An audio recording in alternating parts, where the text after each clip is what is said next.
नमस्कार साथियों, मैं नीरज कांति आप सभी का स्वागत करता हूं आपके अपने चैनल एनके ग्लोबल एजुकेशन पर।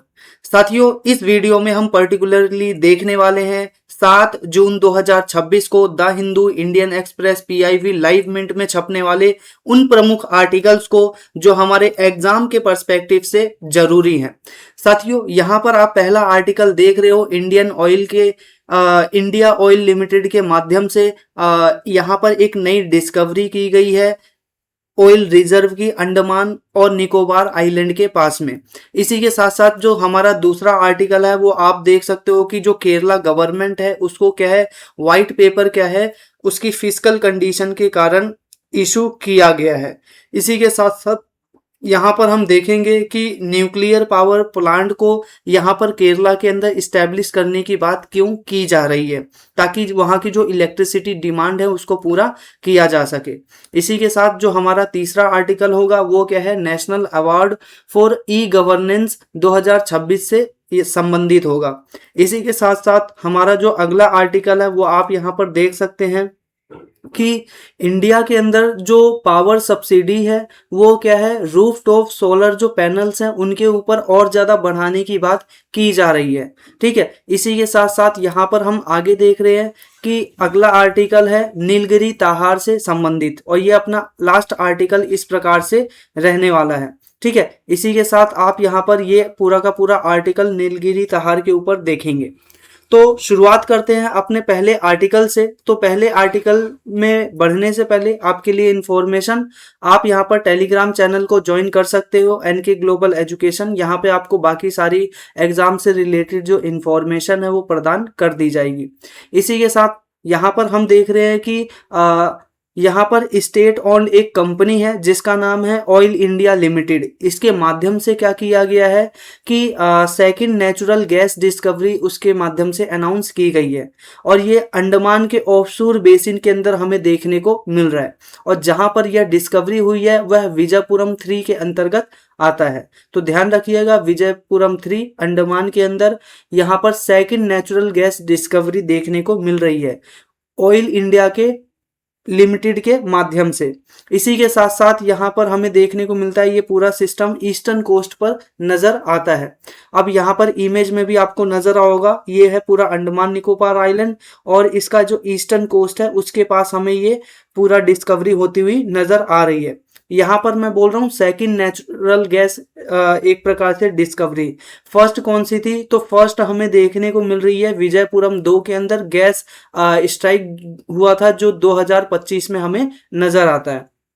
इस प्रकार से आज के समय में हम देखें तो ये जो पूरा का पूरा अंडमान बेसिन रीजन है वह क्या है, मेजर हाइड्रोकार्बन जो प्रोड्यूसिंग रीजन है उसके रूप में डेवलप होने की संभावना यहाँ पर नजर आ रही है। ठीक है, तो ये पूरी की पूरी न्यूज हमें इस प्रकार से देखने को मिल रही है। अब हम यहाँ पर आगे बात करते हैं कि हाईलाइट क्या क्या है। जैसे कि आप यहाँ पर 355 मीटर की डेप्थ में ये जो पूरा का पूरा डिस्कवरी है वो देखोगे, और इसी के साथ साथ यहाँ पर क्या है, किस प्रकार से डिस्कवरी हुई कि यहाँ पर क्या है, एक प्रकार से ऑब्जर्व किया जा रहा था गैस फ्लेयरिंग का, यानी गैस की जो लपटें हैं वो ऊपर की ओर आ रही थी। फिर इसी के साथ साथ यहाँ पर क्या है कि ये जो प्रेशर है और भी ज्यादा बिल्डअप होने लग जाता है, जिसकी वजह से जो यहाँ पर एक प्रकार से ऑयल इंडिया लिमिटेड है उसके माध्यम से पता चलता है कि यहाँ पर कंफर्म रूप में बहुत सारा क्या है, हाइड्रोकार्बन मौजूद है। ठीक है, जिसको क्या है इन फ्यूचर एक्सट्रैक्ट किया जा सकता है, निकाला जा सकता है। अब यहाँ पर बात आती है हमारे सामने कि ये डिस्कवरी इतनी ज्यादा इंपॉर्टेंट क्यों है। तो सबसे पहली इंपॉर्टेंस है कि एनर्जी सिक्योरिटी। इंडिया अपना बहुत सारा जो नेचुरल गैस है, क्रूड ऑयल है, वो बाहर देशों से मंगाता है। इस वजह से क्या है, हम क्या करेंगे, इसमें सफिशियंट हो पाएंगे ऑयल और नेचुरल गैस के संदर्भ में। इसी के साथ साथ इंडिया का जो टारगेट है कि सेल्फ रिलायंस बनना एनर्जी के अंदर, उसको भी प्रमोट करता है। इसी के साथ साथ डोमेस्टिक लेवल पे हम हाइड्रोकार्बन का जो प्रोडक्शन है वो इन फ्यूचर कर पाएंगे। तो ये एनर्जी सिक्योरिटी हमारी करेगा। इसी के साथ साथ इकोनॉमिक रूप में आप सभी को पता ही है कि जितना ज़्यादा हम अपने देश के अंदर उत्पादन करेंगे बाहर से कम मंगाना पड़ेगा, तो जो हमारा इम्पोर्ट बिल है वो भी घटेगा। इसी के साथ साथ यहाँ पर क्या है कि जो अवेलेबल इंडस्ट्री है उनको क्या है और ज़्यादा एनर्जी हमें प्राप्त हो पाएगी। इसी के साथ साथ जो इन्वेस्टमेंट है इंडिया के एनर्जी सेक्टर के अंदर वो और बढ़ेगा।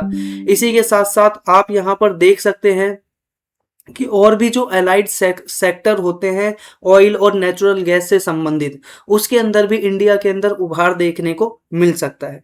और स्ट्रेटेजिक अगर इम्पोर्टेंट की बात करें तो हम यहाँ पर देखते हैं कि इंडिया का जो प्रेजेंस है, ठीक है, वो और भी ज़्यादा स्ट्रेंथन करेगा ऑयल मार्केट के अंदर, स्पेसिफिकली अंडमान और निकोबार रीजन के अंदर।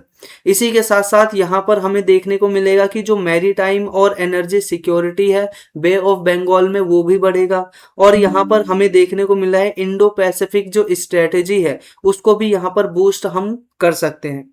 एक ये बात। अब बात करते हैं आगे कि ये जो अंडमान बेसिन की हम बात कर रहे हैं बार बार, वो आखिरकार है क्या और कहाँ पर है। तो नॉर्मल सी बात है, इंडिया के अंदर हमें देखने को मिलता है अंडमान निकोबार आइलैंड, उसके अंदर ही यहाँ पर एक बेसिन है। अब ये क्या है, बे ऑफ बंगाल के अंदर ये लाई करता है, ठीक है। इसी के साथ साथ ये इंडिया का ईस्टर्न कोस्टल इलाके के अंदर हमें देखने को मिलता है। इसी के साथ अगर हम इसको और डिटेल में देखें तो हमें नजर आता है कि ज्योग्राफिकल सिग्निफिकेंस के रूप में कि India is least explored sedimentary basin. साथियों, अगर इंडिया की बात करें तो आज तक इंडिया के अंदर इतना ज़्यादा ऑयल और बाकी जो सेडिमेंट के बिहाफ पर एक्सप्लोरेशन है वह नहीं किया गया। उसी चीज़ को ध्यान में रखते हुए ये क्या है हमारे लिए और भी ज़्यादा इम्पोर्टेंट हो जाता है, ठीक है। जैसे आप सुन ही रहे होगे कि गवर्नमेंट ऑफ इंडिया है उसने किया है मत्स्य एक प्रकार से इनिशिएटिव लॉन्च कर रखा है, और भी इस प्रकार से इनिशिएटिव लॉन्च कर रखे हैं जो क्या है, जो एक प्रकार से मैरीटाइन एरिया है वहां पर और ज़्यादा एक्सप्लोर करेगा कौन कौन से नेचुरल रिसोर्सेज वहां पाए जाते हैं, ठीक है। अगर हम हाइड्रोकार्बन रिच एरिया की बात करें तो हमें नजर आता है इंडोनेशिया, म्यांमार और मलेशिया, ये कुछ प्रमुख कंट्री है जो कि हाइड्रोकार्बन के अंदर बहुत ही ज़्यादा अच्छा स्थान रखती हैं। इसी के साथ अगर गवर्नमेंट स्कीम की बात करें इंडिया की तरफ से तो हमें देखने को मिलता है समुद्र मंथन मिशन। ये क्या है, इंडिया का national deep water exploration mission है, जिसके अंदर हम बेसिकली कह रहे हैं कि 2025 तक हम ऐसे बहुत सारे ऑफशोर हाइड्रोकार्बन का एक्सप्लोरेशन करेंगे, यानी उसकी खोज करेंगे। अब इसके अंदर बेसिक ऑब्जेक्टिव ये है कि जो डीप वाटर है और अल्ट्रा डीप वाटर है उसके रिजर्व को और ज़्यादा खंगाला जाए और डोमेस्टिक लेवल पे हम ऑयल और गैस का प्रोडक्शन करने लगे। और यहाँ पर एक्सप्लोरेशन को बहुत ही ज़्यादा प्रमुख रूप से स्थान दिया गया है, यहाँ पर इस प्रकार से आप देख सकते हैं। अगर यहाँ पर कुछ स्टैटिक फैक्ट के बारे में पूछे कि ये हाइड्रोकार्बन आखिरकार होता क्या है, तो आप यहाँ पर बता सकते हो कि हाइड्रोकार्बन एक प्रकार का ऑर्गेनिक कंपाउंड है। अब ये जो ऑर्गेनिक कंपाउंड है बेसिकली जो कार्बन है और हाइड्रोजन है उन दोनों का क्या है मिक्सचर देखने को मिलता है। तो यहाँ पर आप समझ सकते हैं कि ये क्या है, एक प्रकार का ऑर्गेनिक कंपाउंड है जो कि क्या है हाइड्रोकार्बन, और यहाँ पर कार्बन दोनों का क्या है, हाइड्रोजन और कार्बन का क्या है मिक्सचर हमें देखने को मिलता है।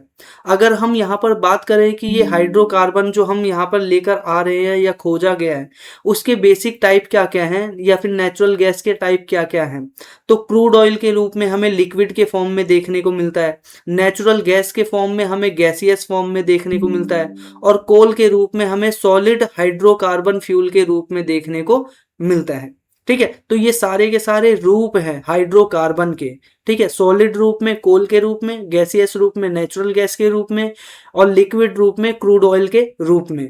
इसी के साथ साथ यहाँ पर हम देखते हैं कि क्लीनेस्ट फॉसिल फ्यूल हमें नजर आता है नेचुरल गैस के रूप में ये हाइड्रोकार्बन। और हाइड्रोकार्बन सिर्फ और सिर्फ क्या है, ये एक प्रकार से नेचुरल गैस में या फिर फ्यूल के अंदर यूज नहीं होता, बल्कि क्या है इसके बहुत सारे यूज हमें देखने को मिलते हैं। जैसे कि ये क्या है, यूज किया जाता है फर्टिलाइजर इंडस्ट्री के अंदर, फर्टिलाइजर बनाने का काम किया जाता है। इसी के साथ पावर जनरेशन के अंदर, फिर इसी के साथ सिटी गैस डिस्ट्रीब्यूशन, सीएनजी और पीएनजी का जो नेटवर्क है, और पेट्रोकेमिकल जो प्रोडक्ट्स हैं, इन सभी को बनाने के लिए क्या है, हाइड्रोकार्बन जो होते हैं उनका यूज किया जाता है।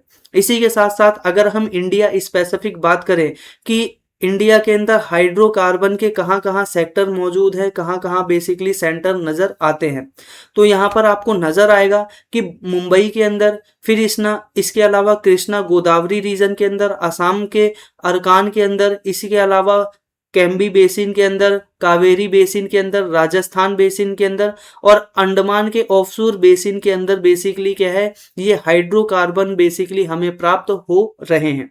और ये जो अभी अंडमान रीजन है, यहाँ पे तो अभी नई नई खोज यहाँ पर हो रही है। ठीक है, तो यहाँ पे हमने देख लिया पूरा सिस्टम कि इंडिया के अंदर हाइड्रोकार्बन का क्या स्टेटस है, वो है क्या और उसके क्या क्या यूजेस हैं। अब हम यहाँ पर बात करते हैं कि ये इतना ज्यादा इंपॉर्टेंट क्यों है इंडिया के लिए।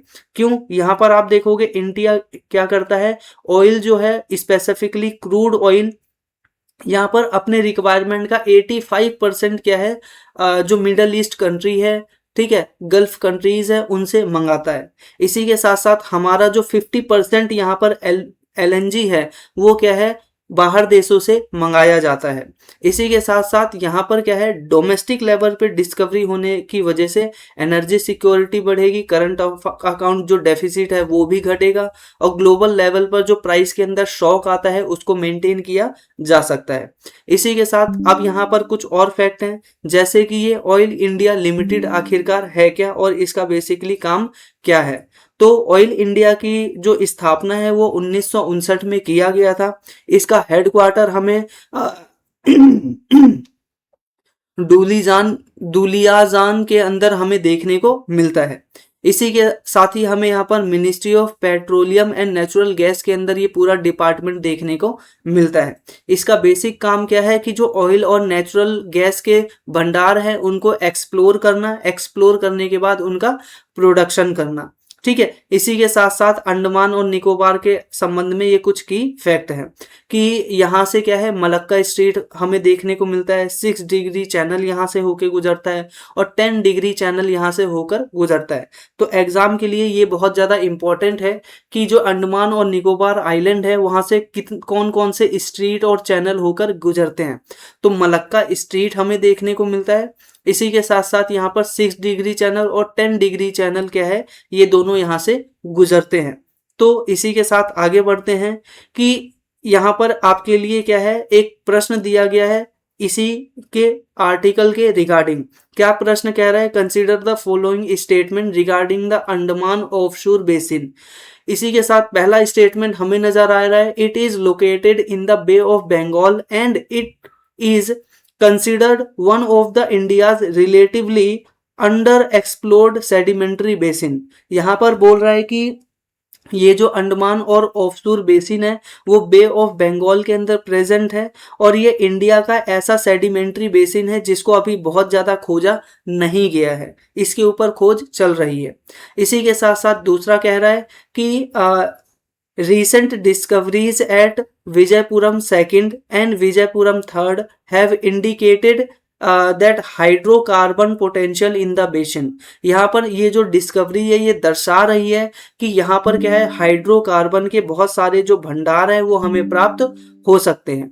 ठीक है, इसी के साथ साथ यहाँ पर अगला जो स्टेटमेंट है वो आप देख सकते हो, third statement, basin share geological similarities with hydrocarbon rich region of south east Asia. इसी के साथ साथ साउथ ईस्ट एशिया की तरह ही ये रीजन भी बेसिकली क्या है, हाइड्रोकार्बन रिच रीजन के अंतर्गत आता है। ठीक है, तो यहाँ पर आपको ये बताना है कि इन 3 स्टेटमेंट में से कितने स्टेटमेंट ठीक है। पहला ऑप्शन है 1 और 2 स्टेटमेंट ठीक है, दूसरा ऑप्शन है बी यानी दूसरा और तीसरा ऑप्शन ठीक है, सी ऑप्शन है पहला और तीसरा ऑप्शन ठीक है, डी यहाँ पर देखने को मिलता है पहला, दूसरा और तीसरा, तीनों ही ऑप्शन यहाँ पर ठीक है। तो आपको क्या आंसर लगता है इसका, बेसिकली अभी पढ़ाया मैंने, कमेंट बॉक्स में बताइएगा। इसी के साथ हम बढ़ते हैं अपने नेक्स्ट आर्टिकल की तरफ। नेक्स्ट आर्टिकल क्या है, the white paper on Kerala's physical health tabled in the Kerala legislative assembly. Kerala की जो लेजिस्लेटिव असेंबली है उसके अंदर उसकी जो खराब होती हुई फिजिकल कंडीशन है यानी इकोनॉमिक कंडीशन है, उसकी वजह से उसको व्हाइट पेपर नोटिस जारी कर दिया गया है।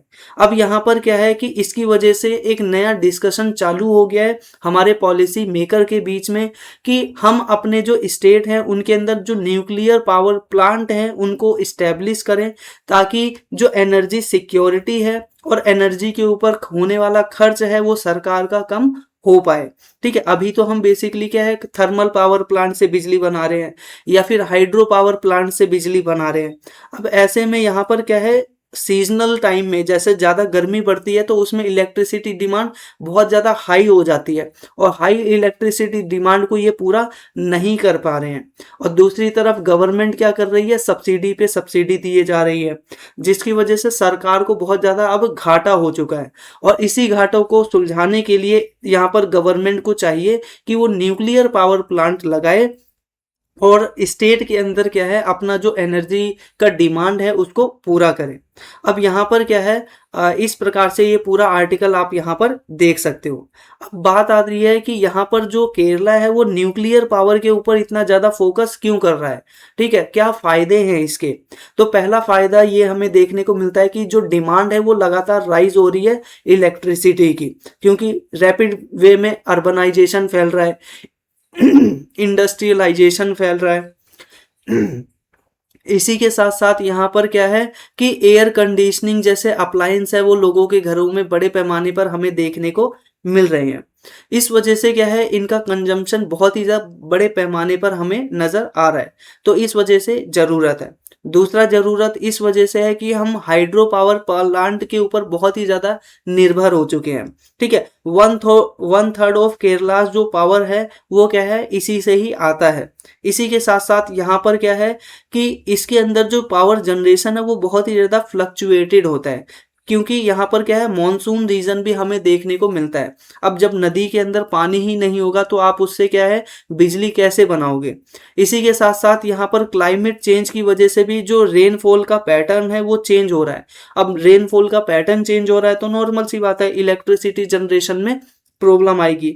इसी के साथ साथ यहाँ पर डिपेंडेंस ऑन अदर स्टेट्स, जो केरला है वो बहुत हद तक क्या है अपने जो इलेक्ट्रिसिटी का डिमांड है वो जो नेशनल ग्रिड्स हैं उनके माध्यम से करता है, तो इस वजह से उसकी वल्नरेबिलिटी हमें नज़र आती है ड्यूरिंग पीक टाइम डिमांड। ठीक है, गर्मियों के मौसम में जो इसकी डिमांड है वो बहुत ही ज़्यादा बढ़ती हुई हमें नज़र आती है। तो यहाँ पे हमने बात कर लिया कि ये केरला के लिए बहुत ही ज़्यादा ज़रूरी क्यों है। अब हम यहाँ पर बात करते हैं कि nuclear energy is being considered as reliable base load power. Basically जो न्यूक्लियर एनर्जी है वो क्या है बहुत ही ज़्यादा रिलायबल मानी जाती है। इस वजह से भी क्या है न्यूक्लियर पावर प्लांट को इस्टेब्लिश्ड करने की ज़रूरत है। क्यों ज़रूरत है, क्योंकि जैसे सोलर पावर प्लांट होते हैं, विंड एनर्जी से जनरेट होने वाले प्लांट होते हैं, उनकी कैपेसिटी एक तो लिमिटेड होती है और दूसरा हमें देखने को मिलता है कि वो 24/7 इलेक्ट्रिसिटी प्रोवाइड नहीं करा सकते। जब विंड चल रही है तभी विंड एनर्जी से इलेक्ट्रिसिटी बन सकती है, जब बेसिकली दिन का समय है तब भी आप उससे क्या है इलेक्ट्रिसिटी बना सकते हो, रात में इलेक्ट्रिसिटी नहीं बनेगी। दूसरी तरफ यहाँ पर वेदर कंडीशन के ऊपर भी क्या है इसकी जो डिपेंडेंस है वो बहुत ज़्यादा देखने को मिलती है सोलर और विंड एनर्जी का सप्लाई का। बेसिकली क्या है जैसे ही अगर मौसम पलटा तो क्या है इसका जो बेसिकली एनर्जी प्रोडक्शन है उसमें भी कमी हो सकती है। इस वजह से हमें न्यूक्लियर पावर प्लांट की ज़रूरत है ताकि हम एक स्टेबल और बेस लोड इलेक्ट्रिसिटी एक प्रकार से जनरेशन कर सकें या फिर लोगों को इलेक्ट्रिसिटी प्रोवाइड कर सकें। तो इस प्रकार से हम यहाँ पर ये पूरा आर्टिकल देख रहे हैं। इसी के साथ साथ ये जो न्यूक्लियर पावर प्लांट से एनर्जी प्रोड्यूस होती है वह क्या है बहुत ही ज़्यादा कम कार्बन एमिशन करती है। ठीक है, और ना के बराबर ही कार्बन एमिशन करती है। इससे क्या है कि जो इंडिया ने टारगेट बना रखा है 2070 तक हम क्या करेंगे अपने देश के अंदर से जितना भी एक प्रकार से कार्बन का एमिशन है वो 0 कर देंगे। इसी के साथ साथ इसको भी क्या है इम्प्रूव करता हुआ नजर आएगा ये न्यूक्लियर पावर प्लांट। इसी के साथ साथ यहाँ पर क्या है कम जमीन की जरूरत होती है और in terms of solar power plants के मुकाबले और विंड एनर्जी जो प्लांट्स होते हैं उनके मुकाबले। इसी के साथ साथ यहाँ पर क्या है कि आगे हमें देखने को मिलता है कि कुछ स्टैटिक पॉइंट हैं जो न्यूक्लियर एनर्जी से संबंधित है इंडिया के। उसमें आप यहाँ पर देख रहे हो कि इंडिया के अंदर जो न्यूक्लियर प्रोग्राम है उसको इस्टेब्लिश करने की जो क्रेडिट है वो दिया जाता है होमी जहांगीर भाभा। ठीक है, तो ध्यान रखिएगा, डॉक्टर होमी जहांगीर भाभा के क्रेडिट दिया जाता है। अब इसी के साथ साथ यहाँ पर क्या है, इंडिया के अंदर 1948 में सबसे पहले क्या किया गया, एटॉमिक एनर्जी कमीशन की स्थापना की गई ताकि इस ओर हम क्या कर सके, काम कर सके। इसका बेसिक काम ये होता है कि जो न्यूक्लियर से संबंधित पॉलिसी है उसको एक प्रकार से फॉर्मुलेट कर सके या फिर बना सके, और इस प्रकार से जो एटॉमिक एनर्जी है उसका डेवलपमेंट इंडिया के अंदर कर सके। इस वजह से 1948 में इसको बनाया गया था। ध्यान रखिएगा, 1948 एटॉमिक एनर्जी कमीशन का गठन किया गया। इसी के साथ साथ यहाँ पर आगे हम देखते हैं 1954 के अंदर डिपार्टमेंट ऑफ एटॉमिक एनर्जी का निर्माण किया गया था, जो कि सीधे तौर पर जो प्राइम मिनिस्टर ऑफिस है उसके अंतर्गत काम करता था। इसी के साथ यहाँ पर हमें देखने को मिलता है कि इंडिया के अंदर ये नेक्स्ट पॉइंट देखने को मिलता है कि इंडिया के अंदर अगर आप न्यूक्लियर प्रोग्राम को देखोगे तो वर्ल्ड लेवल पे भी यही प्रोग्राम देखने को मिलता है कि 3 स्टेज में ये बेसिकली न्यूक्लियर पावर जनरेशन हमें देखने को मिलता है। पहले स्टेज में हम बेसिकली क्या करते हैं कि ये स्पेसिफिकली डॉक्टर होमी जहांगीर भाभा के टाइम पर हमें देखने को मिलता है कि हमने क्या किया, जो थोरियम है उसका यूज करके पहले स्टेज के अंदर जो न्यूक्लियर है उसका डेवलपमेंट करने की कोशिश की थी। ठीक है, इसके अंदर बेसिकली क्या है, प्रेशराइज्ड हैवी रिएक्टर का यूज किया जाता है। प्रेशराइज्ड हैवी वाटर रिएक्टर्स का यूज किया जाता है, और इसमें जो फ्यूल यूज किया जाता है वो यूरेनियम होता है। और आज के समय में जितने भी इंडिया के अंदर न्यूक्लियर पावर प्लांट लगे हैं वो पहले ही स्टेज के माध्यम से चलते हैं। तो बात का ध्यान रखिएगा, इंडिया में अभी सेकंड स्टेज और थर्ड स्टेज नहीं आया है। आपसे एग्जाम यहीं पे कंफ्यूजन करने के लिए एग्जामिनर आपसे प्रश्न पूछ लेगा। ठीक है, तो ध्यान रखना है, आज भी इंडिया क्या करता है, पहले स्टेज में है अपने न्यूक्लियर पावर प्लांट की कैपेसिटी के संदर्भ में। आज भी हम क्या है, PHWR का यूज करते हैं और यूरेनियम का यूज करते हैं बेसिकली इलेक्ट्रिसिटी जनरेट करने के लिए, बेसिकली न्यूक्लियर पावर प्लांट के अंतर्गत। इसी के साथ यहाँ पर जो इलेक्ट्रिसिटी प्रोड्यूस होती है यूरेनियम के साथ, और यूरेनियम के द्वारा बेसिकली क्या है, एक पदार्थ या फिर एक एलिमेंट निकलता है जिसको आप कहते हो प्लूटोनियम 239। यहाँ पर पूरा प्रोसेस समझिए। यहाँ पर क्या है, एक बॉक्स होता है, इस बॉक्स के अंदर हम बहुत सारे हैवी रिएक्टर्स लगाते हैं। ठीक है, इस प्रकार से गोल चक्री लगाते हैं या जो भी आप समझ लीजिए। बीच में क्या है, एक रॉड होती है जो कि इस चीज को मेंटेन कर रखती है। फिर इसके बीच में हम क्या करते हैं, इस प्रकार से बहुत सारे क्या है यूरेनियम डाल देते हैं। अब जब यूरेनियम क्या करता है, आसपास के एनवायरनमेंट से टकराता है तो बहुत बड़े पैमाने पर क्या करता है कि हीट जनरेट करता है, और हीट जब जो वो जनरेट करता है तो गैस भी बनती है और बहुत सारी चीजें बनती हैं। उन्हीं चीजों के बनावट में क्या होता है कि यहाँ पर एक प्रकार से चीजें निकलती हैं जिसको हम बाद में क्या करते हैं, विंड जो टरबाइन होती है उन टरबाइन को घुमाने के लिए यूज करते हैं। इस प्रकार से न्यूक्लियर पावर प्लांट के अंदर क्या होता है, इलेक्ट्रिसिटी का जनरेशन होता है। जब यहाँ पर क्या है, यूरेनियम को अंदर डाला जाता है तो वो क्या करता है, एक तो इलेक्ट्रिसिटी प्रोड्यूस करता है, इसी के साथ साथ प्लूटोनियम 239 भी प्रोड्यूस करता है। अब ये जो प्लूटोनियम 239 है उसको हम बेसिकली क्या है, अभी इसका यूज ज्यादा नहीं है, इस वजह से इसको अभी क्या है संभाल कर रखा जाता है और बहुत केयरफुली डिस्पोज किया जाता है।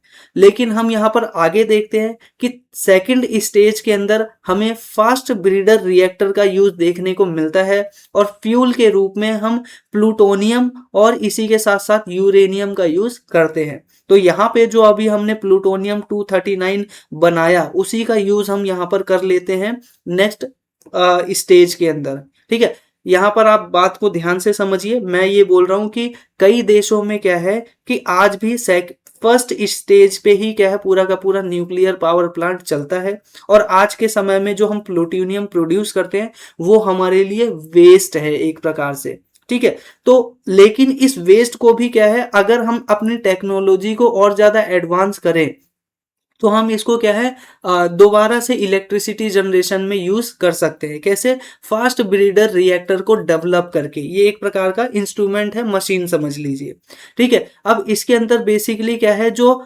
फिजाइल मटेरियल है इसके अंदर यहाँ पर क्या होता है कि जो प्रोड्यूस है more fissile material than consume. Basically आप यहाँ पर देख रहे हो कि जितना ये यूरेनियम प्रोड्यूस करता है, जितना ये प्लूटोनियम प्रोड्यूस करता है, उससे ज्यादा ये प्लूटोनियम बना देता है। तो सेकंड स्टेज इतना ज्यादा इंपॉर्टेंट इस वजह से है, ठीक है। इस वजह से है क्योंकि हम जितना, मान लीजिए आपने किसी चीज में 1 किलो कोई सामान डाला और आपको उससे इलेक्ट्रिसिटी बनानी है, आपने इलेक्ट्रिसिटी बना लिया और बनाने के बाद अगर आपको पता चले कि आपने 1 किलो या फिर 1 यूनिट प्लूटोनियम डाला है, अब वो इलेक्ट्रिसिटी जनरेट होने के बाद भी यहाँ पर क्या हुआ कि वो 2 यूनिट हो गया या फिर 2 किलो हो गया, ठीक है। तो आपको यहाँ पर फायदा ही हुआ ना। तो इस प्रकार से हमें देखने को मिलता है कि सेकंड स्टेज में जो पावर होती है वो घटती नहीं है अगर क्या बोलते हैं उनको रॉ मटेरियल को डाला जाता है, बल्कि क्या है जो रॉ मटेरियल वो बढ़ जाता है। तो इस वजह से जो फास्ट ब्रीडर रिएक्टर है वो बहुत ज़्यादा इंपॉर्टेंट हो जाते हैं और कई देश क्या है इसके ऊपर काम कर रहे हैं। और हाल फिलहाल में ही इंडिया ने भी फास्ट ब्रीडर रिएक्टर को क्या है तैयार करने की एक प्रकार से घोषणा कर रखी है, ठीक है। बोल रखा है कि हमने लगभग अब तैयार कर रखा है। इसी के साथ थर्ड तरीका या फिर थर्ड स्टेज भी हमें देखने को मिलता है जिसके अंदर हम थोरियम बेस्ड रिएक्टर देखते हैं, जिसके अंदर हम थोरियम 232 का यूज करते हैं फ्यूल के रूप में और इसके माध्यम से हम यूरेनियम 233 का प्रोडक्शन करते हैं, ठीक है। और ये वर्ल्ड का और दुनिया और इंडिया के लिए क्या है, ये बहुत ही ज्यादा इंपॉर्टेंट हो जाता है थर्ड स्टेज भी, ठीक है। थर्ड स्टेज इस वजह से इंपॉर्टेंट हो जाता है क्योंकि वर्ल्ड का लार्जेस्ट थोरियम रिजर्व कंट्री कौन है, वन ऑफ द लार्जेस्ट, ठीक है। One of the largest thorium reserve country कौन है, इंडिया है। तो इंडिया में भरपूर मात्रा में थोरियम है और जब भी हम थर्ड स्टेज पर पहुंचेंगे तो बड़े पैमाने पर इसका यूज करेंगे और जो हमारी इलेक्ट्रिसिटी डिमांड है उसको हम पूरा कर पाएंगे। इसी के साथ साथ यहाँ पर आप देख सकते हो मेजर न्यूक्लियर पावर प्लांट है जो कि इंडिया के अंदर अलग अलग जगहों पर लगाए गए हैं, ठीक है। ये पूरी लिस्ट आपको इस प्रकार से देखने को मिलेगी। अब यहाँ पर आते हैं, इंडिया ने अभी क्या किया है, जो प्रोटोटाइप डेवलप किया है किसका, फास्ट ब्रीडर रिएक्टर का, जो अभी मैंने सेकंड स्टेज बताया था उस सेकंड स्टेज का एक क्या बोलते हैं प्रोटोटाइप या फिर नमूना डेवलप कर लिया है इंडिया ने। और इसको कहां पर इस्टेब्लिश किया गया है, कलपक्कम तमिलनाडु के अंदर, जहां पर हम कह रहे हैं कि इसके माध्यम से हम लगभग बेसिकली क्या है 500 मेगावाट की जो बिजली है वो प्रोड्यूस कर पाएंगे और जो कि ये बहुत ज्यादा एनर्जी है, ठीक है। और इसको डेवलप किया गया है यहाँ पर क्या है जो अभी प्राइमरी स्टेज में है भारतीय नाभिकीय विद्युत निगम लिमिटेड के माध्यम से। तो मैंने आपको यहाँ पर बताया कि prototype of fast breeder reactor has been developed by India with the efforts of भारतीय नाभिकीय विद्युत निगम लिमिटेड। तो भाविनी के माध्यम से क्या किया गया है, इंडिया का प्रोटोटाइप फास्ट ब्रीडर रिएक्टर तैयार कर लिया गया है, जो कि बता रहा है कि इंडिया अब सेकंड स्टेज के अंदर क्या है काम कर सकता है या फिर उसके अंदर आगे बढ़ सकता है, ठीक है। हालांकि ये प्राइमरी स्टेज है लेकिन अभी इसके ऊपर और भी ज्यादा काम करने की जरूरत है। इसी के साथ साथ यहाँ पर अब बात करते हैं कि थोरियम इतना ज्यादा इंडिया के लिए मैटर क्यों करता है। तो हमने देख लिया वन ऑफ द लार्जेस्ट एक प्रकार से रिजर्व रखता है, लगभग वर्ल्ड का 25% थोरियम रिजर्व क्या है इंडिया के पास देखने को मिलता है। इसी के साथ साथ अगर आप इसका रिजर्व देखोगे तो केरला, तमिलनाडु, ओडिशा और यहाँ पर आंध्र प्रदेश रीजन के अंदर इसके रिजर्व आपको देखने को मिलेंगे, ठीक है। यहाँ पर हमें देखने को मिलता है आगे कि इतना सब कुछ हमने फायदे के बारे में बात कर लिया, प्रोसेस के बारे में बात कर लिया, इलेक्ट्रिसिटी जनरेशन के बारे में बात कर लिया। अब हमारे सामने चैलेंजेस कौन कौन से हैं? तो पहला चैलेंजर आता है पब्लिक कंसर्न। बेसिकली क्या है, आपको ये जितना अच्छा लग रहा है कि हम इतने बड़े पैमाने पर एक ही बार में बिजली बना लेंगे, ठीक है, बहुत बड़े पैमाने पर बिजली होगी, लेकिन इसका एक नुकसान यह है कि इसके अंदर जो रेडिएशन है बहुत ही ज़्यादा फैलता है, ठीक है, और रेडिएशन का जो सेफ्टी है वो क्या है, बहुत ही ज़्यादा खतरनाक होता है, ठीक है। और यहाँ पर क्या है, बड़े पैमाने पर जो डिजास्टर है उसके रिस्क हमें बढ़ते हुए नजर आते हैं, ठीक है। अब मान लीजिए कहीं पर क्या है, रेडियो एक्टिव जो है वो सब्सटेंस रिलीज हो गया, तो सालों सालों तक उस पर्टिकुलर एनवायरनमेंट के अंदर रहने वाले जो लोग हैं, ठीक है, या फिर उस पानी को पीने वाले लोग हैं, अगर वो रेडिएशन पानी में मिल जाता है तो, और अगर पेड़ पौधों के अंदर भी मिल जाता है तो वो जो फल आएंगे उनके अंदर भी रेडिएशन इस प्रकार से हमें देखने को मिलेगी। तो इतने बड़े पैमाने जब ये क्या बोलते हैं कंसर्न नजर आता है, तो इस वजह से हमें नजर आता है कि इसको क्या है, एकदम ध्यान से सावधानी पूर्वक इंडिया को डेवलप करना चाहिए ताकि इस प्रकार की घटनाएं ना घटे। अगला पॉइंट आता है एनवायरमेंटल इशू। इसके अंदर बेसिकली क्या है, रेडियो एक्टिव वेस्ट मैनेजमेंट हम किस प्रकार से करेंगे। मैंने आपको बताया पहले स्टेज में हम क्या करते हैं, प्लूटोनियम 239 का जनरेशन करते हैं। अब प्लूटोनियम 239 जो हम आज के समय बनाते हैं उसका हम बेसिकली इतना अच्छे से यूटिलाइजेशन नहीं कर पाते हैं, वो आज हमारे लिए वेस्ट है, और वेस्ट बहुत ज़्यादा खतरनाक है क्योंकि ये क्या है, रेडियो एक्टिव है, हल्का सा रिलीज हो गया तो यहाँ पर क्या है, पूरा का पूरा जो एरिया है, पूरा का पूरा एक प्रकार से एनवायरनमेंट है वो तहस नहस हो जाएगा। इसी के साथ साथ ये जो बेसिकली यूज किया जाता है कूलिंग वाटर को, क्या किया जाता है, इन थोरियम को और बाकी चीजों को ना कूल करने के लिए किया जाता है। तो वाटर के अंदर भी क्या है, इसके रेडिएशन फैलने की संभावना है। इकोनॉमिक कंस्ट्रेन हमें नजर आता है कि भाई इनिशियल फेज में क्या है, बहुत बड़े पैमाने पर हमें क्या है, एक प्रकार से पावर प्लांट का लगाने का पैसे की जरूरत पड़ेगी, ठीक है। तो लॉन्ग टर्म के लिए बेसिकली क्या है, ये फायदा है, लेकिन शॉर्ट टर्म में देखें तो पहले हमें बहुत ज्यादा पैसा इसके ऊपर लगाना पड़ेगा, तब जाके हमें लॉन्ग टर्म में इसका फायदा नजर आएगा। इसी के साथ दूसरी प्रॉब्लम यह है कि लैंड एक्विजिशन और सोशल एक्सेप्टेंस। सोशली क्या है, हम इसको एक्सेप्ट नहीं करते कि कहीं भी क्या है, एक प्रकार से न्यूक्लियर पावर प्लांट लगाए, क्योंकि उसके आसपास के जो एनवायरनमेंट है वो दूषित होने की संभावना बनी रहती है, और यहाँ पर कोस्टल और इकोलॉजिकल कंसर्न भी यहाँ पर नजर आता है, ठीक है। तो ये हमने बात कर लिया कि क्या प्रॉब्लम है। अब हम बात करते हैं इंडिया के संदर्भ में कि इंडिया की क्या पॉलिसी है और किस तरह से इंडिया आगे बढ़ रहा है। तो इंडिया ने अपना क्लाइमेट गोल ले रखा है कि हम क्या करेंगे, 2000 नेशनल टारगेट है कि हम क्या है 500 गीगावाट नॉन फॉसिल फ्यूल से क्या करेंगे, इलेक्ट्रिसिटी जनरेट करेंगे। यानी हम बेसिकली जो अभी के टाइम पर एक प्रकार से कोयले से उत्पादित होने वाली बिजली है उसको हटा करके जो सोलर पावर प्लांट है, विंड एनर्जी है, न्यूक्लियर पावर प्लांट है, उससे उत्पादित होने वाली एनर्जी है उसको डेवलप करेंगे, और कह रहे हैं कि ये काम हम 2030 तक कर लेंगे।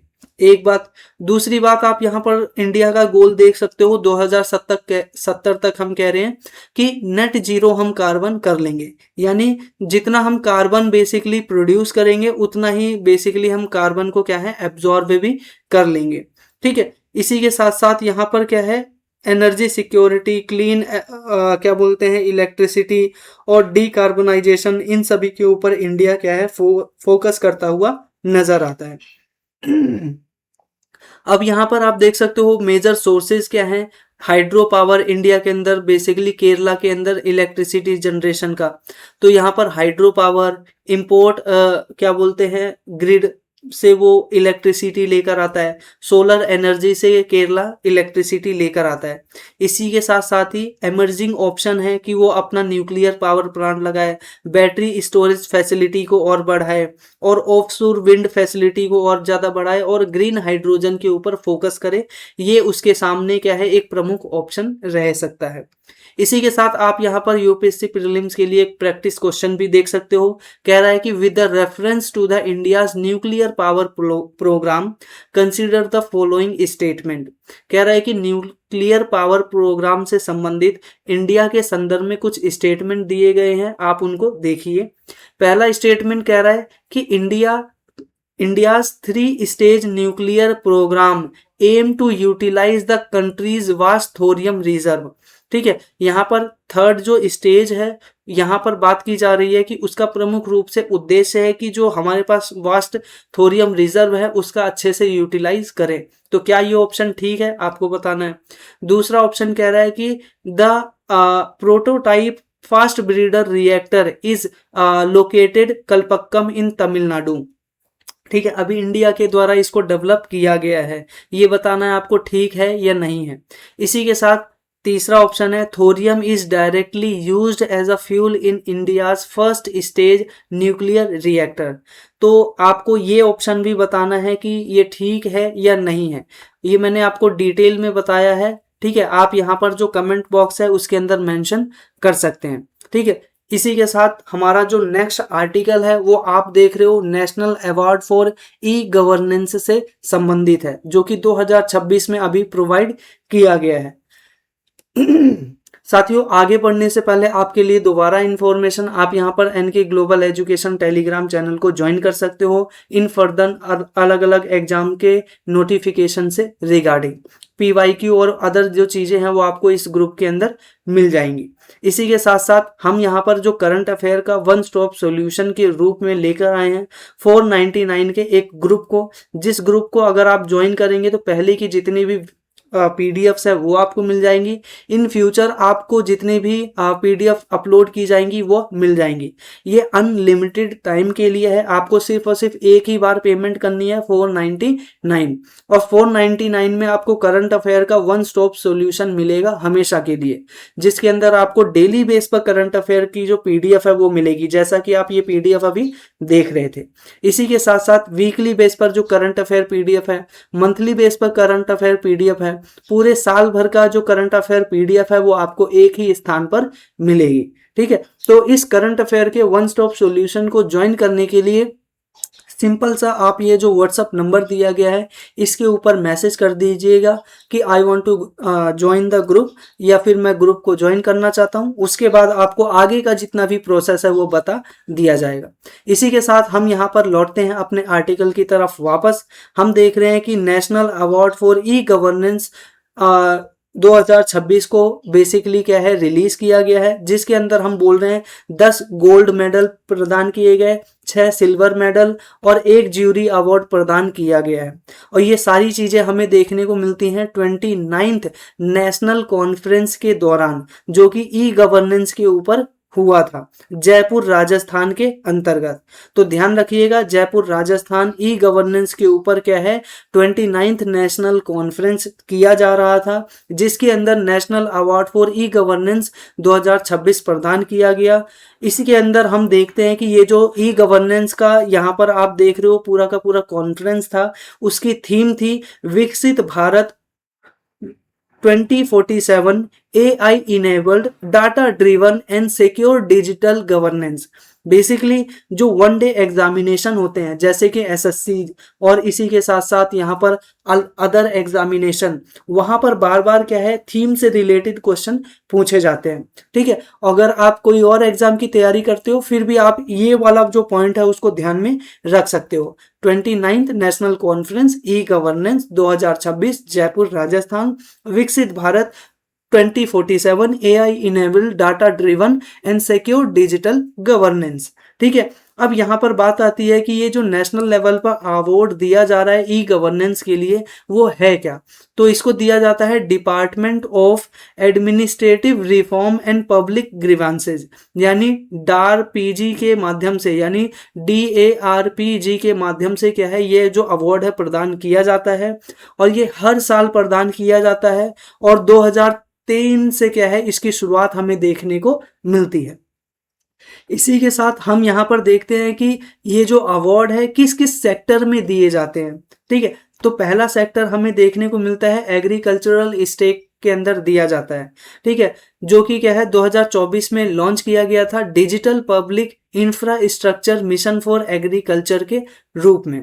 ठीक है, तो इसके अंतर्गत क्या किया जाता है, लोगों को अवार्ड प्रदान किया जाता है। ठीक है, जो भी क्या बोलते हैं फार्मर्स हैं उनको यहाँ पर दिया जाता है। ठीक है, तो बेसिकली यहाँ पर क्या है, की कंपोनेंट इसके हैं farmer registry, geo reference village map, crop sown registry, इन सभी के लिए ये प्रदान किया जाता है। इसी के साथ साथ ई जागृति भी इसी के अंतर्गत आता है। ठीक है, आप यहाँ पर सिंपल सा लैंग्वेज में समझ सकते हो कि यहाँ पर ई गवर्नेंस की बात कर रही है। ई गवर्नेंस का ही मतलब हो गया कि आप अपनी जितनी भी सुविधाएं हैं उन सुविधाओं को क्या करें, डिजिटलाइज करें। ठीक है, सारी सुविधाओं को क्या है एक मोबाइल के क्लिक के माध्यम से ही आपको प्राप्त हो सके। ऐसे जितने भी सेक्टर हैं उन सभी सेक्टर को ये अवार्ड दिया जाता है। अब चाहे वो जुडिशरी के अंदर ई का क्या बोलते हैं, यानी जो एक इलेक्ट्रॉनिक वे में क्या किया जाता है, अपग्रेडेशन किया जाता है, या कोई और भी सेक्टर है अगर कोई अपग्रेडेशन करती है तो क्या है उसको ये अवार्ड प्रदान किया जा सकता है। ठीक है, तो इसी के साथ साथ यहाँ पर आप देख सकते हो ई जागृति यानी e justice and grievances redressal through information technology and innovation, इसके माध्यम से या इसके अंतर्गत क्या किया जाता है, जुडिशरी के अंदर क्या है एक प्रकार से ये नेशनल अवार्ड दिया जाता है।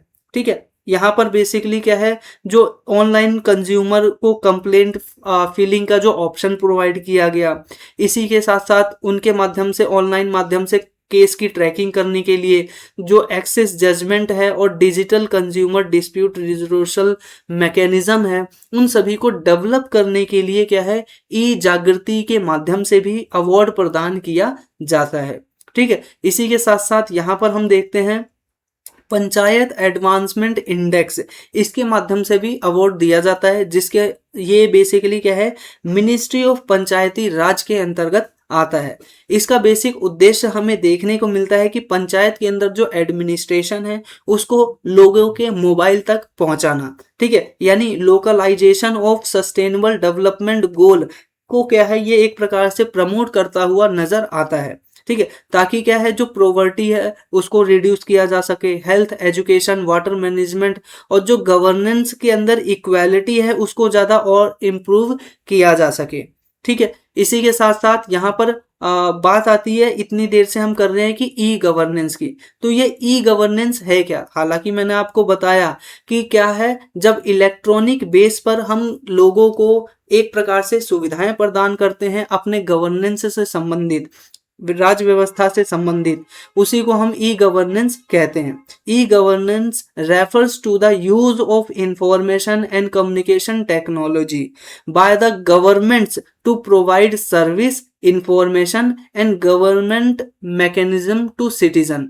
ठीक है, तो गवर्नमेंट क्या करती है, प्रोवाइड करती है एक स्पेसिफिक मैकेनिज्म आईसीटी के माध्यम से, ताकि वह क्या है लोगों को सुविधाएं प्रदान कर सके, उसी को ही हम ई गवर्नेंस कहते हैं। इसका ऑब्जेक्टिव यही है कि हम जो ट्रांसपेरेंसी है उसको ज़्यादा मेंटेन करके रखें, इसी के साथ अकाउंटेबिलिटी है उसको मेंटेन करके रखें, इसी के साथ एफिशिएंसी है उसको बढ़ाएं, इसी के साथ सिटीजन पार्टिसिपेशन है उसको बढ़ाएं, इसी के साथ फास्टर जो अपना सर्विस है उसकी डिलीवरी को बढ़ाएं। इसी के साथ साथ अब बात करते हैं ये जो ई गवर्नेंस है उसके की पिलर्स हैं क्या क्या हैं। ठीक है, अब यहाँ पर आप ये कह रहे हो कि आपको ई गवर्नेंस बढ़ाना है, लेकिन उसके लिए सबसे पहला कंपोनेंट है लोग। आपको पहले लोगों को शिक्षित करना पड़ेगा। दूसरा यहाँ पर है उसका प्रोसेस, उसका जो प्रोसेस है वो सिंप्लीफाई करके रखना पड़ेगा। कहीं पता चले आपने ऐप तो बना दिया है लेकिन ऐप के अंदर इतना ज़्यादा सिस्टम डाल दिया है कि जो ज़्यादा अगर टेक सेवी नहीं है या फिर ज़्यादा उसको शिक्षा का ज्ञान नहीं है तो उसको क्या है नेगेटिव इम्पैक्ट पड़ सकता है। इसी के साथ साथ टेक्नोलॉजी का जो यूज़ है, आईसीटी टूल है, डिजिटल प्लेटफॉर्म्स है, वो अपना थर्ड स्टेज देखने को मिलता है कि ये भी क्या है ई गवर्नेंस के बेसिक पार्ट है। और चौथे नंबर पर आता है रिसोर्सेज। सबसे इम्पोर्टेंट बात है कि जो इंस्टीट्यूशंस हैं उनको फाइनेंशियल सपोर्ट पहले प्रोवाइड कराना पड़ेगा, तभी तो वो अपने पूरे के पूरे डाटा को क्या है मैनेज कर पाएंगे, तभी तो वो अपने डाटा को क्या है ऑनलाइन रन कर पाएंगे। ठीक है, इसी के साथ साथ यहाँ पर हम देखते हैं evolution of e governance in India. सबसे पहले हमें 1970 के और 90 के दशक में कंप्यूटराइजेशन देखने को मिला। ठीक है, जब राजीव गांधी की सरकार थी तो कंप्यूटर को भारत में सबसे पहले लेकर आया गया, कंप्यूटर क्रांति उसको कहते हैं।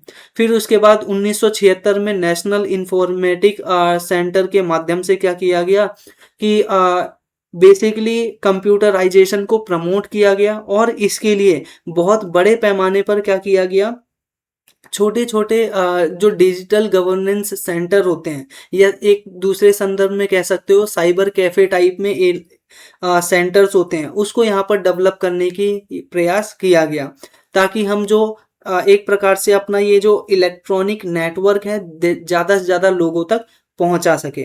इसी के साथ साथ यहाँ पर सेकंड फेज में आप देख रहे हो नेशनल ई गवर्नेंस प्लान 2006 के अंतर्गत, जिसके अंदर हमें मेजर माइलस्टोन देखने को मिलता है कि इंडिया के अंदर डिजिटल गवर्नेंस की जर्नी को बूस्ट करता है। इसी के साथ साथ इसके अंतर्गत क्या किए गए, कॉमन सर्विस सेंटर बनाए गए सेकंड फेज के अंतर्गत। इसी के साथ यहाँ पर डिजिटल जो सर्विस डिलीवरी है उसको क्या है लास्ट माइल तक पहुंचाने की कोशिश की गई, ताकि रूरल एरिया के अंदर भी क्या है लोगों, हर किसी के पास अगर कंप्यूटर और मोबाइल नहीं है तो वो क्या करे, जहां पर कंप्यूटर सेंटर है वहां पर जाकर क्या है अपना ये काम ऑनलाइन कर सकता है। थर्ड फेज हम देखते हैं इंडिया के अंदर डिजिटल इंडिया प्रोग्राम जो 2015 में लॉन्च किया गया था। इसका बेसिक उद्देश्य यही था कि इंडिया के अंदर जितनी भी हमारे पास गवर्नेंस के सिस्टम है, ठीक है, उन सभी को क्या है डिजिटलाइज किया जाए। ठीक है, तो यहाँ पर क्या है transformational initiative for digital governance, हमने सब कुछ डिजिटल कर दिया। फॉर एग्जांपल जो आधार है, जो कि वर्ल्ड का लार्जेस्ट बायोमेट्रिक आइडेंटिफिकेशन सिस्टम है, उसको हमने यहाँ पर क्या है इलेक्ट्रॉनिक वे में या डिजिटल वे में कर दिया। इसी के साथ साथ उमंग प्लेटफॉर्म को लॉन्च किया, जिसके अंदर हम देखते हैं ये एक सिंगल प्लेटफॉर्म है जिसके अंदर आप गवर्नमेंट की जितनी भी सर्विसेज हैं उनको यहाँ पर आप देख सकते हो। इसी के साथ साथ गवर्नमेंट ई मार्केट प्लेस को भी यहाँ पर गवर्नमेंट के द्वारा शुरू किया गया, जिसके माध्यम से आप जो पब्लिक प्रोक्यूरमेंट है वह किस प्रकार से हो रही है, यानी एक गांव है उस गांव के अंदर जो पंचायत का मुखिया है क्या क्या चीजें खरीद रहा है, और जो फंड उसको मिला है उसको किस किस स्थान पर उसने खर्च किया है, ये सारी चीजें क्या है इसके माध्यम से हमें पता चलती हैं। इसी के साथ साथ हमें यहाँ पर देखने को मिलता है कि ई कोर्ट देखने को मिलते हैं, जिसमें हम देखते हैं कि डिजिटलाइजेशन किया जा रहा है पूरे के पूरे जुडिशियल प्रोसेस का। इसी के साथ ई ऑफिस भी देखने को मिल रहा है, जिसके अंदर हम जितने भी सरकारी दफ्तर है उन सभी को क्या है पेपरलेस बनाने की कोशिश कर रहे हैं।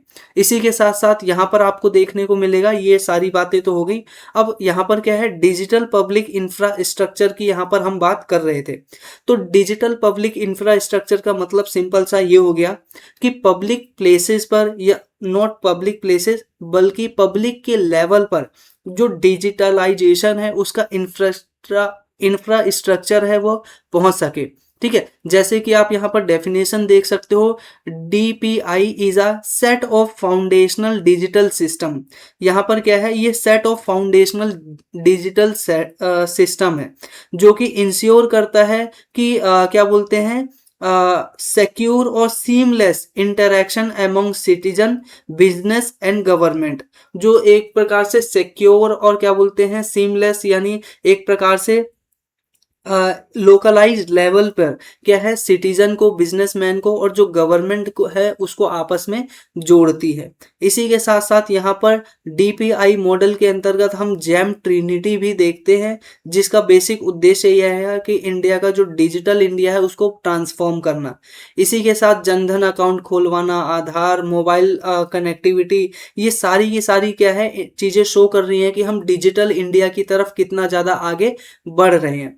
इसी के साथ साथ इंडिया के कुछ और भी प्रोग्राम्स है जिससे हम इंडिया को डिजिटल इंडिया के अंदर आगे बढ़ते हुए देख सकते हैं। जैसे कि आधार आप देख सकते हो, वर्ल्ड का लार्जेस्ट आपको यहाँ पर क्या है, यूनिफाइड पेमेंट सिस्टम देखने को मिलता है सिर्फ और सिर्फ इंडिया के अंदर। तो देखो इतना बड़ा क्रांति आ गया डिजिटल क्रांति की वजह से।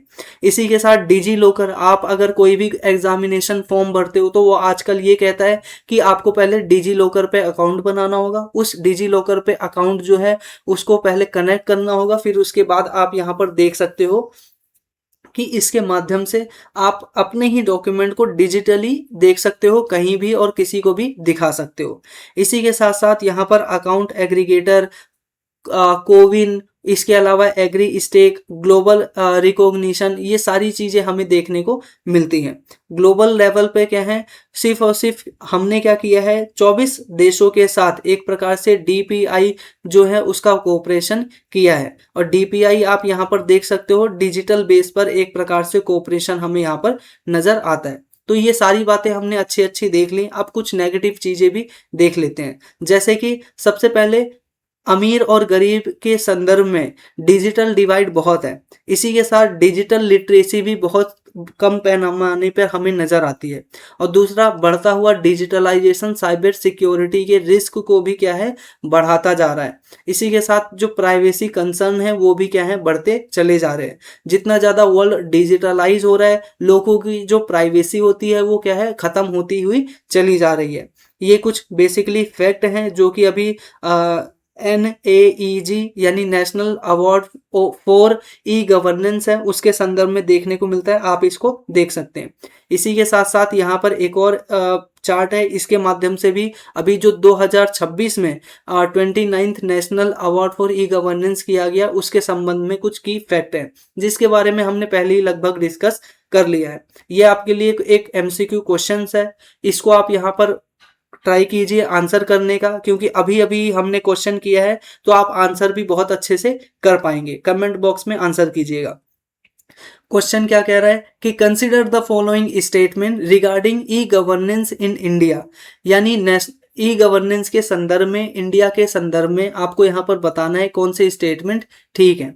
National award for e governance have been awarded annually since 2003, यानी 2003 के बाद से हर साल क्या है, national award for e governance प्रदान किया जाता है। ये ठीक है या नहीं है आपको बताना है। दूसरा क्या कह रहा है, agri stack is India digital public infrastructure initiative for agriculture sector.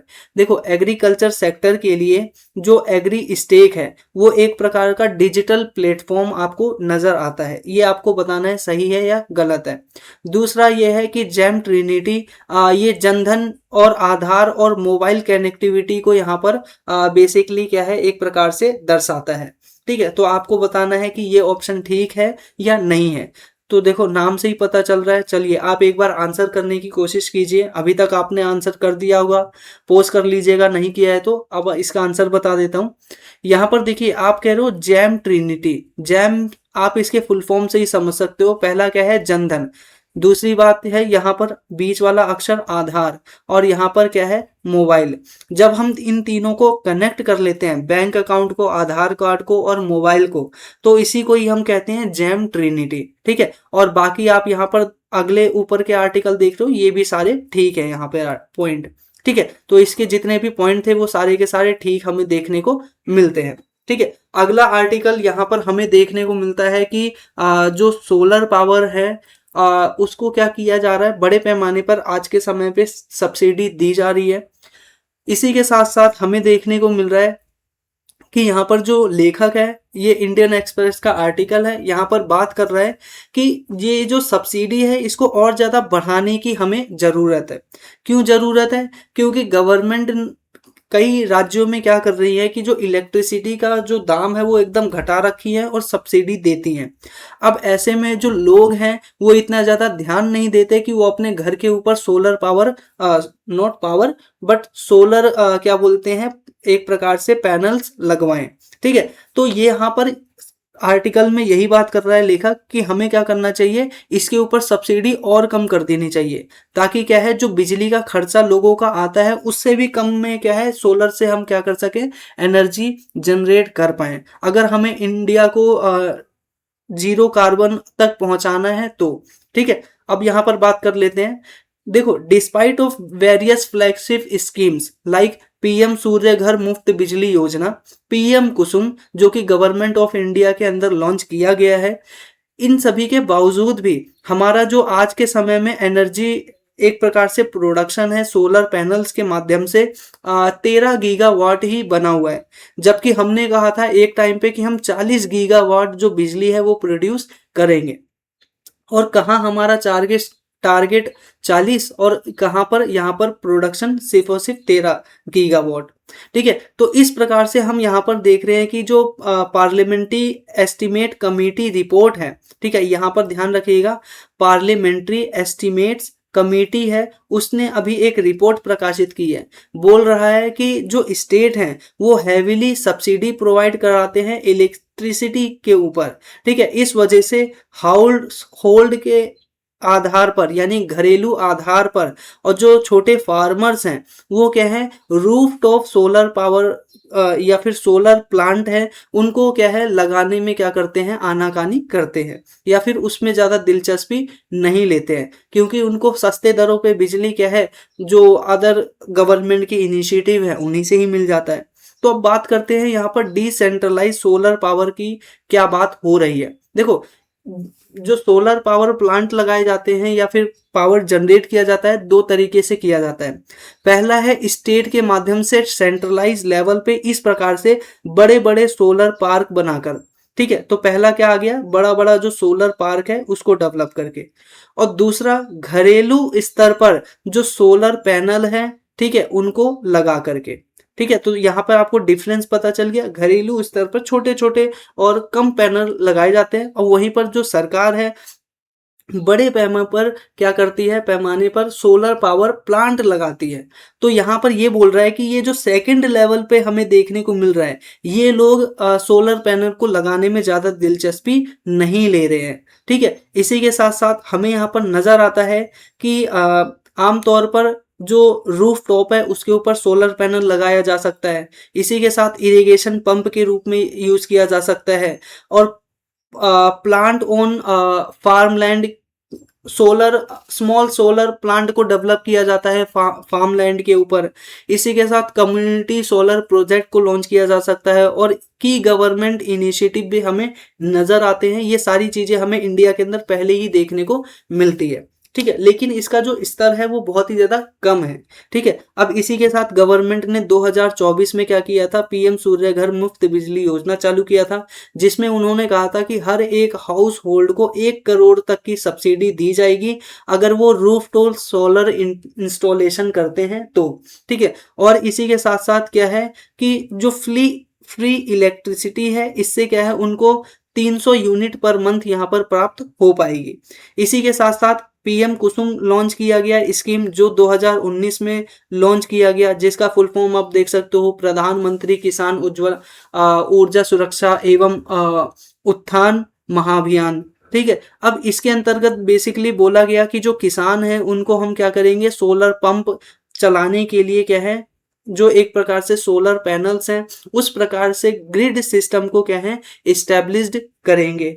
इसी के साथ साथ यहाँ पर हमें देखने को मिलता है कि ये जो बर्न फार्मलैंड होते हैं उनको एक प्रकार से जो इलेक्ट्रिसिटी के माध्यम से सोलर पंप से जो जनरेट हो रही है उसके माध्यम से क्या है खेतों में पानी पहुंचाया जाएगा। ठीक है, इसी के साथ साथ यहाँ पर गवर्नमेंट ने और भी यहाँ पर स्कीम लॉन्च की है। मुझे याद है कि मैंने आपको अभी 2 महीने पहले लगभग पढ़ाया था कि गवर्नमेंट ने क्या किया है, एग्री फोटोवोल्टिक सिस्टम को इंट्रोड्यूस किया है। तो यहाँ पर थर्ड पॉइंट में आप इसको भी ऐड कर सकते हो कि गवर्नमेंट ऑफ इंडिया अब फोकस कर रही है एग्री, ठीक है, एग्री फोटोवोल्टिक क्या बोलते हैं सिस्टम। अब ये एपी यानी एग्री फोटोवोल्टिक सिस्टम के अंदर क्या होता है कि एक तरफ बहुत बड़ा खेत होगा, उस खेत के ऊपर ही क्या करेंगे, जमीन कम है हमारे पास तो सोलर पैनल इस प्रकार से लगा देंगे। ठीक है, 6-7 जो फीट है उसकी ऊंचाई पर, ताकि खेती भी होती रहे और सोलर पैनल भी उसी जगह पर लगाया जा सके। अब यहाँ पर बात करते हैं इंडिया के अंदर करंट स्टेटस हमने देख लिया, 13 गीगावाट प्रोड्यूस किया जाता है। इसी के साथ टारगेट लिया था पीएम कुसुम के अंतर्गत हमने 14 का, लेकिन 10 लाख का प्रोडक्शन ही हम यहाँ पर कर पा रहे हैं। एडोप्टेशन यहाँ पर रिमेन्स लो। ये जो अडोप्टेशन है सोलर पावर प्लांट का, लो किस वजह से है? क्योंकि फ्री इलेक्ट्रिसिटी प्रोवाइड की जा रही है जो स्टेट गवर्नमेंट है उनके माध्यम से। ठीक है, अब यहाँ पर जो कंज्यूमर है वो इसमें फिर कम फायदा देखता है कि एक तो अपने घर की जो छत है उसका भी क्या बोलते हैं, एक प्रकार से छत खो देगा। ठीक है, वहां पे सोलर पैनल लगा के, इससे अच्छा है कि छत भी हमारी बनी रहे और ऊपर से क्या है कि जो बिजली सरकार आ रही है दे रही है वो सब्सिडी रेट पर तो हमें मिल ही रहा है। इसी के साथ साथ यहाँ पर पंजाब, तमिलनाडु, कर्नाटक, दिल्ली, इन सभी इलाकों में आप देखोगे कि जो गवर्नमेंट है वो इलेक्ट्रिसिटी सब्सिडी बेस पर देती है। अब यहाँ पर यही रीजन है कि यहाँ पर क्या है, एक प्रकार से प्रोडक्शन कम है, सोलर पावर प्लांट का जो यूनिट्स है वो कम है। लेकिन यहाँ पर हमें देखने को मिलता है कि ऐसे स्टेट जैसे गुजरात, महाराष्ट्र, राजस्थान, उत्तर प्रदेश और केरला, इन सभी इलाकों में यहाँ पर जो हम सोलर पैनल के प्रोजेक्ट लगा रहे हैं वो ज़्यादा चल रहे हैं। क्यों लगा रहे हैं? क्योंकि आप यहाँ पर देखोगे गवर्नमेंट सब्सिडी नहीं दे रही है और लोग क्या है इन्हीं पैनल्स को लगाने में ज़्यादा फायदा महसूस करते हैं। इसी के साथ साथ हम यहाँ पर देखते हैं कि 70% जो रूफटॉप सोलर इंस्टॉलेशन है वो पीएम सूर्य घर योजना के अंतर्गत यहाँ पर लगाया गया है। अब यहाँ पर गवर्नमेंट या फिर जो राइटर है वो यही बात कर रहे हैं कि चलिए 70% आपने लगा दिया इन इलाकों में, अच्छी बात है, लेकिन जिन इलाकों में नहीं लगाए जा रहे हैं उन इलाकों में और भी ज़्यादा सब्सिडी देने की ज़रूरत है ताकि वो इस ओर आकर्षित हों।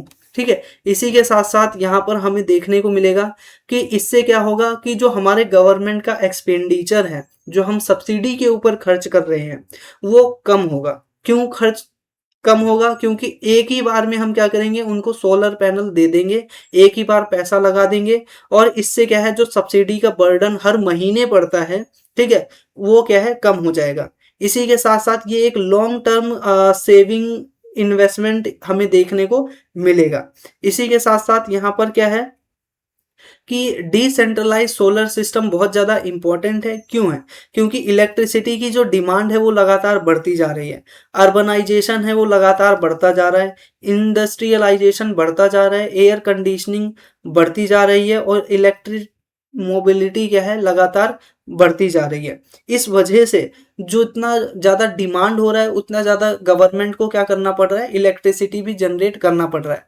अब ऐसी सिचुएशन में जो अपने इलेक्ट्रिक यूनिट्स हैं या फिर पावर यूनिट्स हैं उनके ऊपर प्रेशर ना पड़े, इस वजह से हमें लोकल लेवल पे क्या है अब पावर को डिस्ट्रीब्यूट करना पड़ेगा, यानी डिसेंट्रलाइज सोलर इंस्टॉलेशन हमें करना पड़ेगा। जो हमारे फार्मर्स हैं उनको, हमारे जो घर हैं उनको, इसी के साथ जो ऑफिसेज हैं उनमें, इन सभी इलाकों में क्या है छोटे छोटे जो पैनल्स हैं उनको लगवाना पड़ेगा ताकि थोड़ी बहुत बिजली वो खुद से ही प्रोड्यूस कर पाए। इसी के साथ साथ लैंड कंस्ट्रेंट हमें नजर आता है। लार्ज लेवल पे सोलर पार्क बनाने के लिए बहुत बड़े पैमाने पर जमीन चाहिए होगी, इस वजह से हम उस पर अब इतना ज़्यादा फोकस नहीं कर रहे हैं।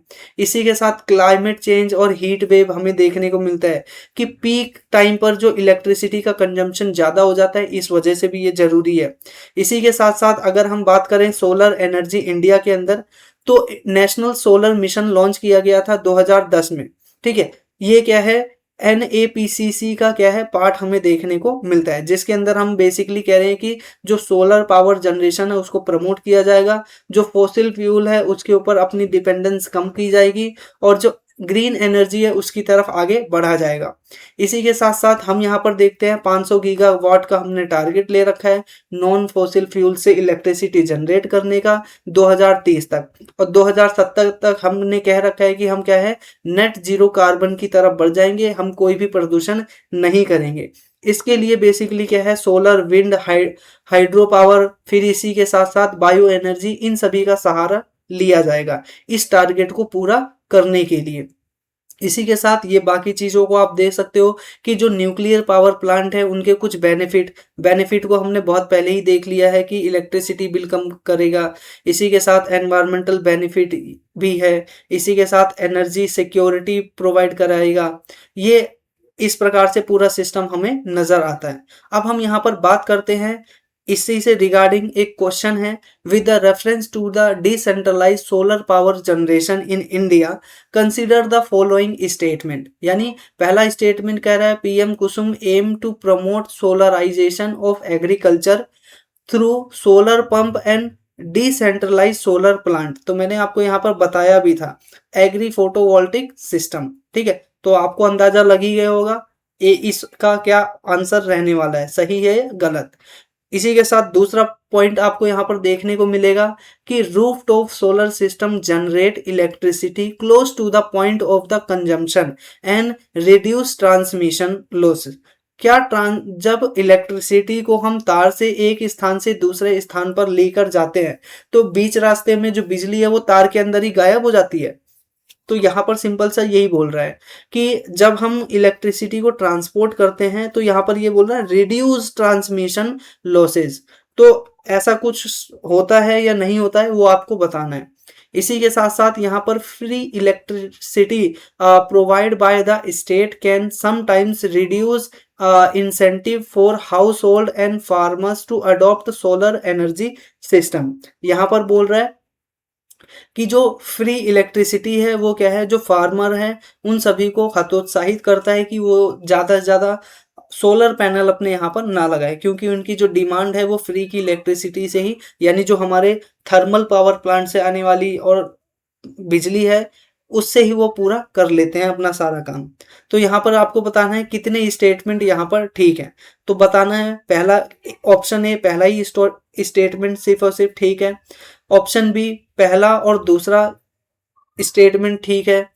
ऑप्शन सी दूसरा और तीसरा ऑप्शन ठीक है। ऑप्शन डी पहला दूसरा तीसरा सारे के सारे ऑप्शन ठीक है। ठीक है, क्वेश्चन नंबर लिखिएगा। क्वेश्चन नंबर लिखने के बाद यहाँ पर आप लिख दीजिएगा पीएम कुसुम क्वेश्चन, फिर उसका आंसर इस प्रकार से लिख दीजिएगा कमेंट बॉक्स में। ठीक है, तो यहाँ पर अब देखते हैं हम अपने लास्ट आर्टिकल को, जो कि आप यहाँ पर देख रहे हो नीलगिरी तहार से संबंधित। अब ये नीलगिरी तहार क्या है, यहाँ पर एक एनिमल देखने को मिलेगा। ठीक है, अब यहाँ पर कह रहा है कि इनकी जो पॉपुलेशन है वो हमें तमिलनाडु के अंदर इंक्रीज होती हुई नजर आ रही है, और ये जो इंक्रीमेंट है 4.68 का इंक्रीमेंट है 2025 के मुकाबले। और ये तमिलनाडु के अंदर जो फॉरेस्ट कवर आते हैं 14 फॉरेस्ट डाइवर्स एरिया है उसको यहाँ पर क्या है एक प्रकार से स्टडी किया गया है। ठीक है, तो हमने यहाँ पर देखा 4.68 का वृद्धि देखने को मिला इनकी जनसंख्या के अंदर, और ये जो बेसिकली क्या है तमिलनाडु केरला के अंदर हमें मिलती है। और ये बेसिकली क्या है कन्याकुमारी जो हिल है साउथ के अंदर, इसी के अलावा नीलगिरी हिल्स हैं जो नॉर्थ के अंदर है, वहां पर ये बेसिकली जो स्पीसी है पाई जाती है। इसी के साथ साथ यहाँ पर मेजर हैबिटेट इनका देखने को मिलता है पोलाची, उदगाई और इसके अलावा तिरुपुर। इसी के साथ साथ हमें यहाँ पर देखने को मिलता है कि नीलगिरी तहार के बारे में कुछ स्पेसिफिक फीचर आप यहाँ पर इसका इस साइंटिफिक नेम देख सकते हो, नीलगिरी टेरेग्यूस, इसके अलावा हाइलोक्रियस। इसी के साथ इसका कॉमन नेम हम बोलते हैं नीलगिरी आइबेक्स के नाम से जानते हैं। और अगर हम इसका IUCN स्टेटस देखें तो एंडेंजर्ड कैटेगरी के अंतर्गत आता है, तो ये इंपॉर्टेंट पॉइंट है, ध्यान रखना। ठीक है, इसी के साथ साथ शेड्यूल 1 के अंतर्गत इसको रखा गया है, जो कि क्या है वाइल्ड लाइफ प्रोटेक्शन एक्ट 1972 के अंतर्गत जो हम यहाँ पर मापते हैं। इसी के साथ अगर इसके डिस्ट्रीब्यूशन की बात करें कहाँ कहाँ ये पाई जाती है, तो बेसिकली क्या है वेस्टर्न घाट के अंदर ही ये पाई जाती हैं, और ये एंडेमिक स्पीसी के अंदर आती हैं वेस्टर्न घाट रीजन के अंदर, बेसिकली तमिलनाडु और केरला रीजन के अंतर्गत कन्याकुमारी हिल और नीलगिरी हिल के अंदर बेसिकली पाई जाती हैं। अगर हैबिटेट की बात करें तो ये जो ग्रास लैंड होती हैं वहां पर ज्यादा पाई जाती हैं। अब यहाँ पर आप देख सकते हो कि ऐसे इलाके जहां पर ऑल्टीट्यूड हो, स्लोप हो, वहां पे ये ज्यादा पाई जाती हैं। इसी के साथ साथ अगर इंपॉर्टेंट लैंडस्केप की बात करें तो अन्नामलाई हिल हो गया, नीलगिरी हिल हो गया, पलानी हिल हो गया, अगस्त्यमाला जो हिल हो गया और एराविकुलम लैंडस्केप हो गया, इन सभी इलाकों में ये पाई जाती हैं। अब इनका इकोलॉजिकल इंपॉर्टेंस क्या है, तो नॉर्मल से ये क्या करती है कि जो वहां पर घास होती है उन सभी घासों को खाती हैं और उनके ऊपर अपना जीवन यापन करती हैं। और यहाँ पर हमें देखने को मिलता है कि घासों को कंट्रोल करती हैं, ठीक है, मेंटेन द ग्रास हेल्थ, ठीक है, ये क्या है, इकोसिस्टम के अंदर इस प्रकार से बैलेंस बनाकर रखती हैं। और अगर ये इनकी जो जनसंख्या है उनका बढ़ना दर्शा रहा होता है कि उस पूरे पर्टिकुलर एरिया का जो इकोसिस्टम है वो ठीक ठाक हमें देखने को मिल रहा है। मेजर थ्रेट क्या नजर आते हैं इनकी जनसंख्या कम होने के लिए, बेसिकली हैबिटेट फ्रेगमेंटेशन, जहां पर ये रहते हैं उनके एरिया का डिस्ट्रक्शन किया जा रहा है। इन्वेजिव स्पीसीज बहुत सारी आ रही हैं, ठीक है, जैसे कि वेटल, फिर यहाँ पर यूक्लिप्टस, इसके अलावा पाइन, ये सभी क्या है, इन्वेजिव स्पीसीज हैं जो कि घास के स्थान पर उग रही हैं। अब नॉर्मल सी बात है, घास अगर खत्म हो रही है, ये इन्वेजिव स्पीसी अगर उग रही हैं, तो इसकी वजह से क्या है कि जो नीलगिरी ताहार है उनका खाना भी खत्म होगा। अब जब उनका खाना खत्म होगा तो उनकी जनसंख्या भी कम होगी। इसी के साथ हमें यहाँ पर देखने को मिलता है कि जो फेरल डॉग है, क्लाइमेट चेंज है और ह्यूमन डिस्टरबेंस है, ये बेसिकली क्या है, कुछ प्रॉब्लम हमारे सामने नजर आती हैं। अगर हम यहाँ पर बात करें, गवर्नमेंट ऑफ इंडिया ने क्या किया है, प्रोजेक्ट नीलगिरी ताहार को लॉन्च किया था 2022 में, ठीक है, जिसका मेजर ऑब्जेक्टिव यही है कि जो नीलगिरी ताहार की पॉपुलेशन है उसको इंक्रीज करना, उसका जो हैबिटेट है उसको रिस्टोर करना, इसी के साथ जो इन्वेजिव स्पीसी उसके आसपास पाई जा रही है उसके घास को खत्म कर रही है उसको हटाना, इसी के साथ साथ साइंटिफिक उनकी मॉनिटरिंग करना जनसंख्या की, और वाइल्ड लाइफ कॉरिडोर का प्रोटेक्शन करना और कम्युनिटी जो पार्टिसिपेशन है उसको इंक्रीज करना ताकि इनकी जनसंख्या को बचाया जा सके। अब बात करते हैं ये वेस्टर्न घाट क्या है। तो वेस्टर्न घाट क्या है, यूनेस्को के वर्ल्ड हेरिटेज साइट के अंदर हमें देखने को मिलता है और ये वर्ल्ड का जो one of the 36 biodiversity hotspot आता है उसके अंतर्गत कंसिडर किया जाता है। अगर हम वेस्टर्न घाट की बात करें तो यहाँ पर विभिन्न प्रकार के एंडेमिक स्पीसीज पाई जाती हैं जो कि अन्य स्थानों पर क्या है बहुत ही कम देखने को मिलती हैं, जैसे कि नीलगिरी ताहर जिसकी अभी हम बात कर रहे हैं, लायन टेल मकाओ भी इसी वेस्टर्न घाट में मिलता है, इसके अलावा नीलगिरी मार्टिन और यहाँ पर पर्पल फ्रॉग, यहाँ पर ध्यान रखिएगा पर्पल फ्रॉग भी ये नीलगिरी या फिर जो वेस्टर्न घाट है वहां पर हमें देखने को मिलता है। IUCN स्टेटस की कुछ कैटेगरी है वो आप देख सकते हो। लीस्ट कंसर्न हम उसे कहते हैं जिसकी जनसंख्या बहुत बड़े पैमाने पर होती है। नियर थ्रेटन हम उनको कहते हैं जिनकी संख्या लगभग कम हो रही होती है। वल्नरेबल उनको हम कहते हैं जो संख्या बहुत कम हो चुकी है। एंडेंजर्ड हम उसको कहते हैं तब जब उनकी जनसंख्या अब 100 में से सिर्फ 10-11 ही बची है। इसी के साथ क्रिटिकल इंडेंजर हम कहते हैं जब उसकी जनसंख्या सिर्फ और सिर्फ की एकदम गिनी चुनी बची है, ठीक है, अब ये खत्म होने की कगार पर है। तो यहाँ पर नीलगिरी का आप नीलगिरी ताहार का IUCN स्टेटस देख सकते हो, इंडेंजर्ड के अंदर इसी प्रकार से उसको रखा गया है। यहाँ पर आप देख सकते हो एक क्वेश्चन है इसी नीलगिरी ताहार से संबंधित, कंसीडर द फॉलोइंग स्टेटमेंट। पहला स्टेटमेंट यहाँ पे क्या कह रहा है कि it is an endemic unregulated found only in the western Ghat. तो यहाँ पर बोल रहा है कि ओनली इन वेस्टर्न घाट, तो आपको बताना है कि सही है या गलत है। दूसरा यहाँ पर कह रहा है कि it is classified as endangered in IUCN red list.